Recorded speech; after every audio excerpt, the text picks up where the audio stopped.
নিষিদ্ধ ছাত্রলীগের সাবেক সাধারণ সম্পাদক সিদ্দিকী নাজমুল আলম ইউনূস সরকারের প্রশংসা করে সামাজিক যোগাযোগ মাধ্যম ফেসবুকে একটি স্ট্যাটাস দিয়েছেন। পাশাপাশি হাসিনা সরকারের আমলে বিদ্যুৎ খাতের অনিয়ম এবং ভেতরের সিন্ডিকেট নিয়ে কড়া সমালোচনা করেছেন।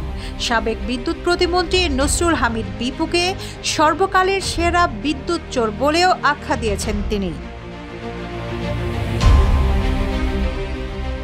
বৃহস্পতিবার রাতে দেওয়া পোস্টে ইউনূস সরকারের প্রশংসা করে নাজমুল বলেছেন, আমাদের সরকারের সময়ের চাইতে এবারের রমজানে তেমন লোডশেডিং হয়নি। নাজমুল বলেছেন, যারা দলে লুটপাট করে সর্বনাশ করেছে, যারা অতি নাটকীয়তা আর অতিকথন দিয়ে রাজনীতিকে হাস্যকর পর্যায়ে নিয়ে গেছে, তাদের সমালোচনা করলেই কিছু লোক বলছে এখন ঐক্যের সময়, এসব বলা যাবে না।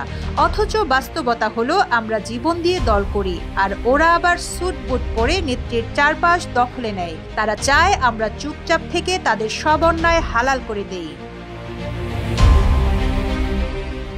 বান্ডেল থাকলে প্রতি সেনমানিতে টাকা বাঁচবে। বিকাশ সেনমানি বান্ডেল কিনে জিতুন প্রতি লেনদেনে। সাবেক এই ছাত্রলীগ নেতা বলেন, অনেকদিন চুপচাপ থেকেছি, কিন্তু কিছু বিষয় আর সহ্য করা যায় না। আমাদের নেত্রী বিদ্যুৎ খাতে যুগান্তকারী উন্নয়ন করেছেন, ঘরে ঘরে বিদ্যুৎ পৌঁছে দিয়েছেন। অথচ আমাদের সরকারের সময়কার রমজানে যেভাবে লোডশেডিং হতো, এবার সেটা হয়নি। এ থেকেই প্রমাণ হয় আগের লোডশেডিং আসলে পরিকল্পিতভাবে তৈরি করা হয়েছিল প্রধানমন্ত্রীর অজান্তে। সাবেক বিদ্যুৎ প্রতিমন্ত্রী নসরুল হামিদ বিপুকে সর্বকালের সেরা বিদ্যুৎ চোর বলে আখ্যা দিয়েছেন নিষিদ্ধ ছাত্রলীগের এই সাধারণ সম্পাদক। তিনি বলেন, বিপু এবং তার মতো কিছু আমলা মিলে কৃত্রিম সংকট তৈরি করে নিজেদের লোকদের পাওয়ার প্ল্যান্ট ব্যবসায় লাভবান করত, সিন্ডিকেট করে কমিশন খেত। নাজমুল বলেন, বিদ্যুৎ চোর বিপু ছিলেন এক প্রভাবশালী ব্যবসায়ী পরিবারের সন্তান। নেত্রী শেখ হাসিনা ভেবেছিলেন বড়লোকের সন্তান হিসেবে তিনি দায়িত্বশীল হবেন, দুর্নীতিতে জড়াবেন না। কিন্তু বিপু সেই বিশ্বাস ভেঙে দিয়ে নিজেকে পরিণত করেছেন ইতিহাসের অন্যতম বড় বিদ্যুৎ চোরে।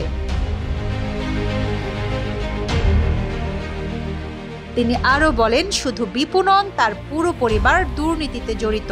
তার স্ত্রী, ভাই, এমনকি সন্তানরাও দুর্নীতির ছায়ায় আচ্ছন্ন। গত এক দশকে তাদের জীবনযাত্রা দেখে মনে হয় যেন বিপু একজন রাজা আর বাকি সবাই তার প্রজা।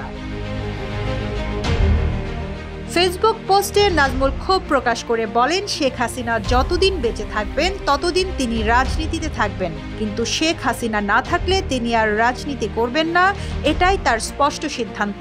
দীর্ঘ পোস্টের শেষে তিনি লিখেন, নেত্রী সংসদে দাঁড়িয়ে অনেকবার বলেছেন এই আওয়ামী লীগে শেখ হাসিনা ছাড়া সবাইকে কেনা যায়। ব্যক্তিগতভাবে এটা নাজমুল শতভাগ বিশ্বাস করেন বলে জানান। Rizwana Rinti, news desk, Ittefaq.